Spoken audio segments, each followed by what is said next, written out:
Thank you for joining us today and listening to our presentation on Ellison Preschool, where we will serve as consultants. My name is Chayla Barrington Cruz, and I would like to introduce my classmates, Shanae Johnson, Harley Mills, and Kelly Shupak. So now I would give a description and setting of the population. Ellison Preschool is an all-inclusive preschool with the students ages 3 through 5. Out of the 200 students, 150 of the students require special education.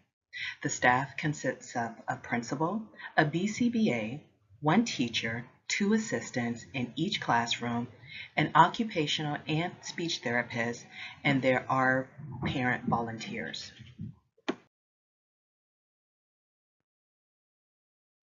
The method that our group chose to use was an intervention called functional communication training. Functional communication training is an intervention proven to assist those on the autism spectrum and those with other communication disorders. Why is there a need for change? There have been reports at Ellison Preschool that there are many behavior problems such as fights and tantrums. Because the disruption of classes are high, the students are not obtaining the appropriate education. What is functional communication training?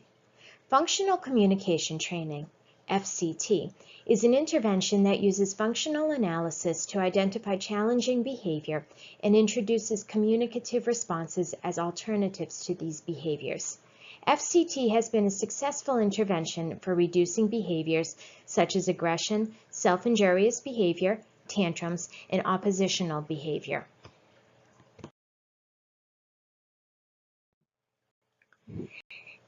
There are 3 steps of FCT. 1. Functional analysis of behavior. 2. Identification of an appropriate communicative response to replace the unwanted behavior. 3. Develop and implement a treatment plan.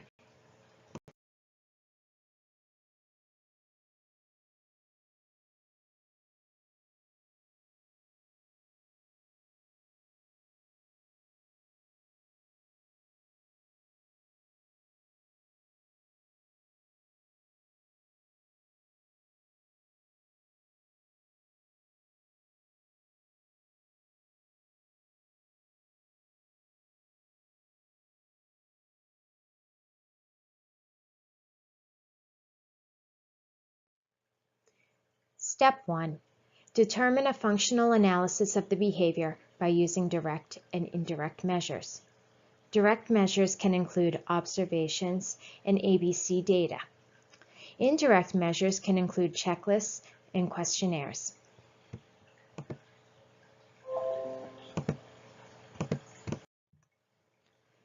Step 2. Select a communicative response to replace the unwanted behavior. Select the desired communicative modality, verbal communication, alternative augmentative communication, AAC, gesture, sign language, picture cards, etc. Consider how easy the communicative response will be to teach the child and if this communicative response will be understood by others. Step 3. Develop treatment plan. Teach the child the desired communicative response to replace the unwanted behavior. Consider the level of prompting needed, the type of reinforcer, and the availability of opportunities for using the new skill. There are 10 components that need to be addressed when implementing a treatment plan. Number 1, data collection procedures. It is crucial to continuously collect data to guide decision-making about the progress of functional communication training and also treatment decisions. Some examples are antecedents and frequency of communication. Number 2, seizing the environment. This includes allowing natural opportunities to teach communication skills that should take place throughout the school day. For example, when teaching students to request an item during lunchtime. Also, arranging the environment should be done to promote communication skills. For example, placing an object out of reach in order to have a child request it using the trained communication response. Number 3, planning for generalization. This is the process of taking the learned communication response and applying it to other settings. This can be done across people, environments, and across items or situations. Number 4, prompting. This includes the least intrusive prompt should always be used first. For example, if a student whistles to gain attention, they would be taught to hold up a card that says, "I need a break."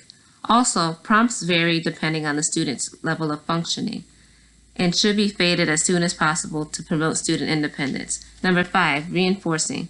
Reinforcement should be provided immediately and when a child requests it, or they may not associate the communication response with receiving the requested item. Number 6, extinction. All problem behavior should be ignored while the trained communication response is reinforced. Although this may not always be possible. For example, if a child is hitting themselves, a response block should be used as teacher prompts to use the appropriate communication. Number 7, shaping. Communication should be shaped in individuals with autism. Approximations of the desired response should be reinforced. For example, if a child is taught to request, "I want bubbles," if they only say bubbles, this response would be appropriate. Number 8, fading. Prompts should be faded and removed completely over time. This can be done in 2 ways. Number 1, pairing. This involves combining 2 prompt types, such as physical and verbal, and then removing the physical prompt. Number 2, time delay. When a less intrusive prompt is used, allow wait time before providing the prompt. This will give a child a chance to communicate independently. Number 9, delay. There are 2 types of delay that ensure the communication response continues to be used. Type 1 is time. This involves slowly increasing the time delay between the request and delivery of reinforcement. Type 2, distance. As a child communication increases, so should distance between the child and the observer. For example, if the observer is across the room, the child has to walk over to request the item. Number 10, following data.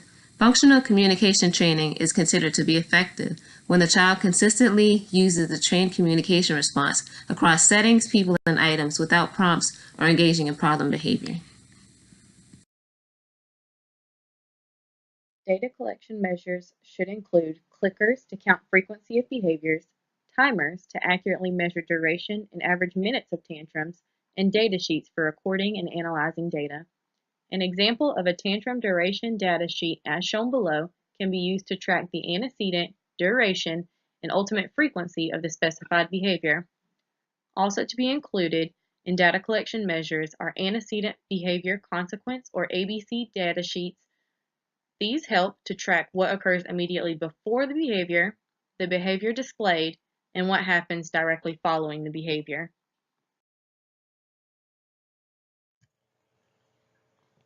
How to determine if FCT is successful.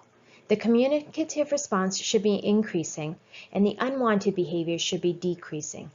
If the target communicative response is not increasing, then the intervention should be reviewed and changes will be made. For example, changing the reinforcer or changing the frequency of the required behavior before the reinforcer is given. We will now talk about the overview of school implementation.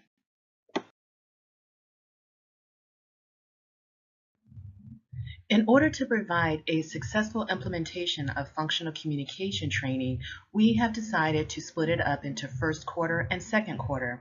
The first quarter, we will be collecting data. We will do a functional assessment on each child, and we will be training the team and all staff on how to implement functional communication training. The second quarter is when we will go forth with the implementation of the intervention.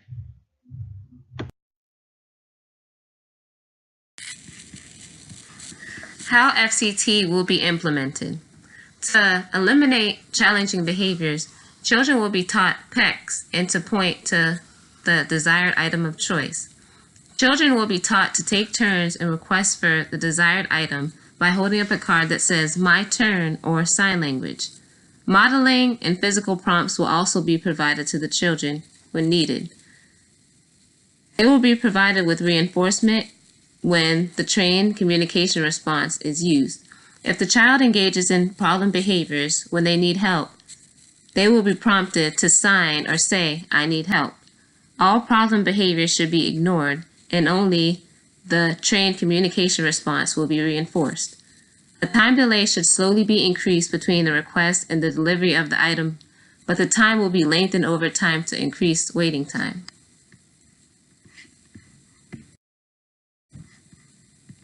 A model of functional communication training. If a child wants a particular ball, then they may man for the item using the proper sign, picture, or word. Following the appropriate man, the child will be provided with reinforcement of the desired item. If the child engages in problem behaviors when they need help, they will be prompted to sign or say, "I need help." All problem behavior should be ignored, and only the trained communication response will be reinforced. As with implementing anything new, the thought that would go through anybody's mind is, how are we going to pay for this? The anticipated cost for the implementation of this intervention would be low. The costs that we anticipate are the lamination of the pictures, which would come from the classroom budget, and in order to provide reinforcements, we would use edibles. We would ask each parent of the children to donate 2 to 3 boxes of treats, and these are ways to keep our costs low and affordable. In order to ensure the intervention is being implemented correctly, we will provide weekly audits, and this is to ensure the accuracy in data collection and the intervention implementation. The resources are readily available for staff and will have access to necessary materials, and there will be a team overseeing the implementation of the functional communication training and will provide supervision and guidance. Now, in order for this to be successful, there needs to be a buy-in for all staff members and volunteers. The way that we anticipate of everybody buying in is to divide up the responsibilities. This way, everyone is going to feel as they are invested in this program. And also, we will create a team. There will be a separate team we will have an individual collect data, somebody that would do the implementation of reinforcements, and then also someone who would do staff training and help the other staff members and volunteers. We would like to thank everyone for joining us today and listening to our presentation. We hope that you have gained some information and have become a little bit more knowledgeable about functional communication training. Thank you.